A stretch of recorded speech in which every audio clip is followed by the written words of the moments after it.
بسم الله الرحمن الرحيم السلام عليكم ورحمة الله تعالى وبركاته خيرتيدا ku xiran barteeda youtube-ka hana jaafuli soo dhawaada please janaalka hana jaafuli haddii aa ku cusubta waxaan kaa codsanayaa inaad subscribe ii saarto like aa dhahdo maxay ahayd asxaabtaada usii gudbiso si ay uga sii faa'iidaystaan wixii talo iyo tusaalena qaybta commentiga aa iisoo dhigtaan hore haddii ay la joogtana boqolkiiba boqol waa ku mahad celinayaa si qurux badan mar walba iyo la socotay dhiirgelinta ay siisiin fiidiyoyada aan soo dhiga u daawatiin waa idinkaga mahad celinayaa boqolkiiba boqol aad iyo aad u mahadsantihiin marka soo dhawaada inta ay u cusubna waxaan idinka codsanayaa bilis maxay ahayd inaad subscribe-ta ii saartiin waxaan ku dhahay boqolkiiba 60 iyo maxay ahayd googo dadka daawada youtube-kayga subscribe ma saaraan walaal waxa ma ka dhibeyso adiga anna wax badan bay ii taraysaa marka inaad subscribe meesha ku qorta dhac ku siiso aan maxay ahayd ka codsan lahaa marka soo dhawaada maanta waxaan idin wadaa waxaa idin wadaa decoration-ka aadka quruxda badan iyo keegaas aadka quruxda badan oo jeedin keegan waxaa lagu macsalaameynaya ama xafladiisa bye-bye-da aan u sameeyay walaalkay qurux ku dhigle waxaan leeyahay meel walba oo tagto dadka hooyo aaba Allah kaaga dhigo safarkaagana safar qeyr qaba Allah kaaga dhigo insha Allah mar kalena Muqdisho waa kugu sugeynaa yaa ma horaan waa cooska jiilaal magaalada Muqdisho waxaa waa si walba looga maqayaa meesha la imaado waaye marka soo dhawaada akhyaarteeda keega aadka quruxda badan maanta sameeyay oo maxay ahayd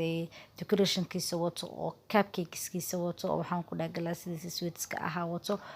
marka sawiradaada lagu xardhayaa miiska sidaas lagu qurxinayaa keeg ay nooca dalbatida lagu sameeynaya haddii aan naqshad wadato waa lagu sameeynaya naqshadaha aan wadano waana hore aan u sameeyay haddii aad rabto waa lagu sameeynaya soo waxaan leeyahay marka soo dhawaada insha Allah tacaala gabdhahayga quruxda badan maalmahan waxaa waa kala mashquulnay kulay wiilal miila socdaan horta gabdhahayga leedhooya gabdhahayga wiilasheeda quruxda badan dhamaantiin maalmahan waa kala mashquulnay waxaa waa shaqo iyo stage sameys iyo waxaan ku dhahay hooshii ay ugu fara badatay markaasaa video inaan soo duubo aan haleeleyninbo video aan duubanay inaan jarjaro cod soo saara waqti ugu qaadanayso walaahi soo waxaan rajeynayaa inaan maxay ahayd uyurdarkayga siga aqbali doontaan oo raali gelintaas ay qaadanaysaan insha Allah tacaala jadwaladiina iyo rabadaankana insha Allah waa idin dadaalaya waa idin soo gudbinaya boqolkiiba boqolna waa idin mahad celinaya insha Allah keegan iyo decoration-kan hadda u baahan tahay waxaa nagala soo xiriiraysaa Facebook-gayga Hani Xaaji Jaafuli ay ugu qoran TikTok-ga sidoo kale waxa ay ugu qoran Hani Jaafuli Instagram-ka sidoo kale Hani Jaafuli Snapka sidoo kale igala soo xiriiri kartaa Hani yaa ku qoran Hani Xaaji aa ku qoran ma fahanteen so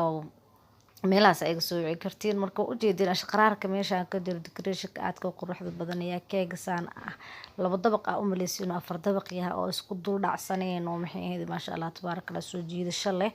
subxaanallah ilaaha ma hadla noo suurtageliya marka gabdhaha waxaan u sheegayaa in aan bilaabi doono koorsada toortada laakiin insha Allah waxyaabo iga dhiman daraadooda igu dhacayso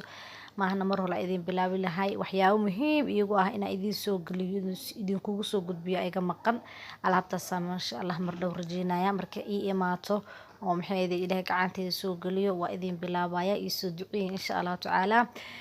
sida ugu fudud ugu dhaqsiyaha badan idin kugu bilaabi doona anigana casharada imtixaan ahaa from A to Z insha Allah basic hoose idin kaga soo bilaabaya marka soo dhawaada waxay ahayd waa baro doontiin waxa aan qaan inaan idin baro waa waxa aan go'aansaday sababta aan YouTube u furtay ahayd inaan waxa Ilaahay i baray aan wax idinka baro soo dhawaada waa mahadsantihiin